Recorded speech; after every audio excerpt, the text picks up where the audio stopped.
மஞ்சள் புடவையில மணமணக்க வாசத்தில ஆடிடும் காளியம்மா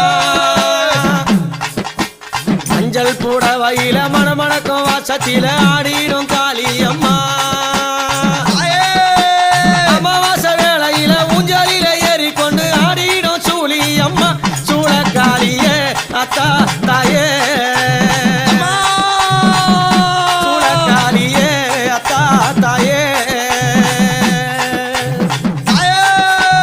கடலவனத்தினில நாகம்மா படம் எடுத்து நெளிந்திடும் சூழியம்மா நடலவனத்தினில நாகம்மா படம் எடுத்து நெளிந்திடும் சூழியம்மா